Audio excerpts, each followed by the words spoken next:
Connors used to do that way back in the day.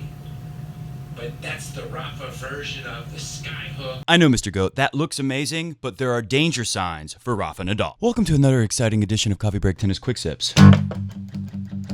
Don't be scared, Mr. Goat.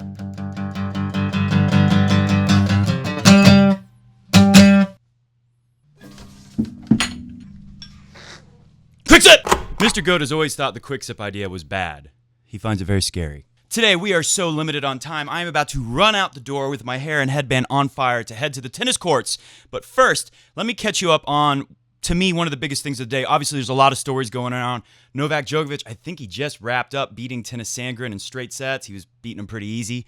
The women's seeds are dropping like flies. Sharapova's draw has opened up, although she just won in a first-set tiebreaker, so that's not over yet. But the biggest thing to me are these Rafa danger signs. So let's look at his match. Remember, he got Duty Sela, which was a considerably better draw than some of the other players, notably Roger Federer getting Lajovic, who he struggled with last year.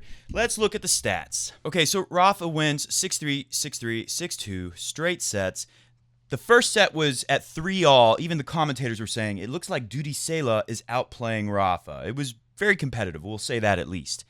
But then suddenly, Rafa wins 12 points in a row. He holds it, love. I believe did he break and hold and break? Or he either held and break? Either way, it's half of a golden set. Golden set, right? When you don't lose a single point. 6-0 ultimate bagel, the golden bagel. Rafa does that. Then I think he starts the set with another love break. So he went 4 games in a row without dropping a point. So good sign for Rafa there. But then that third set, even though the other sets, first and second, 6-3, 6-3, third set is 6-2, but 6-2 was a rough set. Rafa got broken in the very first game. Rafa should have got broken another time, but Duty Sela let him off the hook with a very easy short backhand. He missed another shot that Rafa hit a little dropper, and Sela tracked it all the way down and then tried to hit this crazy-looking lob. There's so many things he could have tried to do there since he got to that ball. Anyways, Rafa looked uncomfortable holding serve, and that's the thing that always happens to Rafa. But luckily, Duty Sela is like half a foot shorter than Rafa. So Rafa can rely on breaking Duty Sela. How many times did he break him? Let's look at the stats. Rafa can rely on it because Rafa won 6 out of 14 breakpoint opportunities. Rafa broke this guy 6 times. And although Duty Sela only broke once, as you can see, 1 out of 4 right there, so that's that first game in the third set, there are so many players that can do so much more damage to Rafa's serve. Even on grass, the grass helps all serves, weak serves, strong serves alike.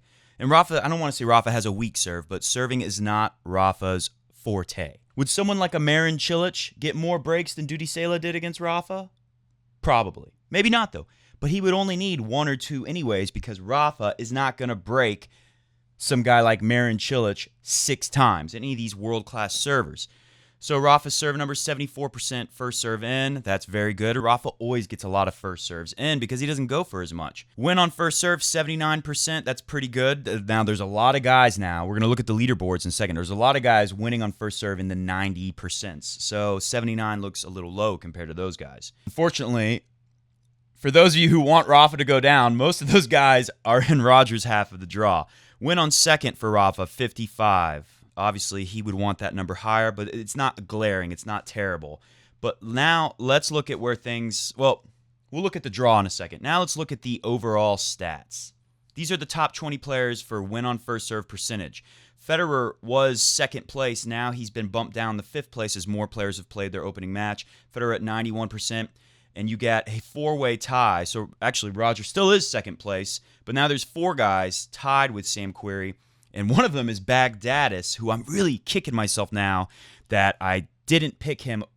I said he'll probably beat Dominic Thiem, but for some reason, I thought Thiem should be able to overcome this guy.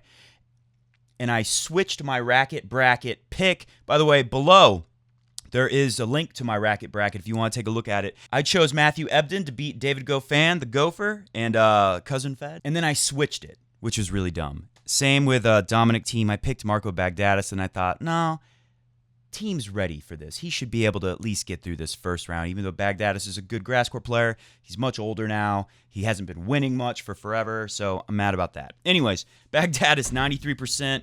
Feliciano Lopez, Alexander Sasha Zverev, who looked pretty good, didn't look hurt like we thought he might be. Who knows? That might become an issue as he plays more matches. Feliciano Lopez, Sam Querrey, Baghdadis, Zverev. What do we notice here? Raonic is down there in the middle. Cilic is right there, 89%. What do we notice here? Rafa is not on this list. Rafa is not win on first serve percentage, top 20 in the tournament. Let's look at win on second serve. Baghdadis is number 1. Maybe Baghdadis will win the tournament. You'll notice 2 big names missing from here. Look at Bernie Tomic. I had a feeling. I actually put him a little far in the racket bracket. Even though he was the lucky loser, his game is so good for grass. I had a feeling he'd be doing well. We'll see how far he can go. Kukushkin, who Rafa will have to play next, 68% win on second. Rafa is nowhere on this list. Now, Roger's not on this list either, although Roger's not far from being on this list. Rafa considerably lower, I think 6% lower than Roger was. So this is a bad sign for Rafa fans right away. The way, even though he won in straight sets, and that's good, he kind of struggled on his serve. He should have been holding serve a little easier, especially in that third set. Shouldn't have been broken by Duty Sela.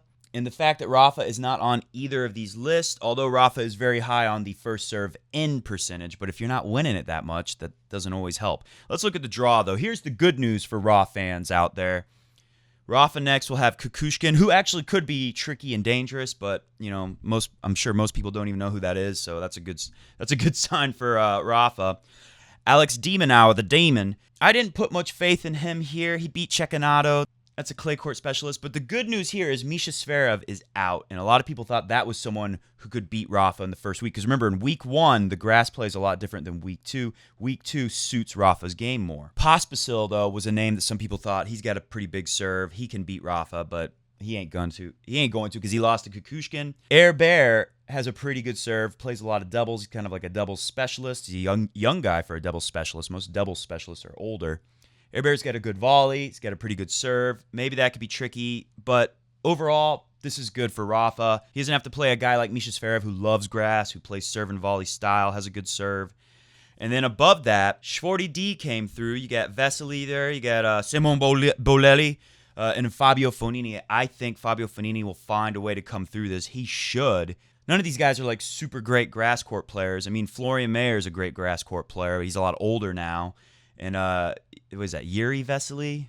Yuri Vesely beat him, and he's a guy who loves grass. So maybe that's a sign that Vesely could be a little bit dangerous and come through here. But I would pick Fognini if I had to pick somebody.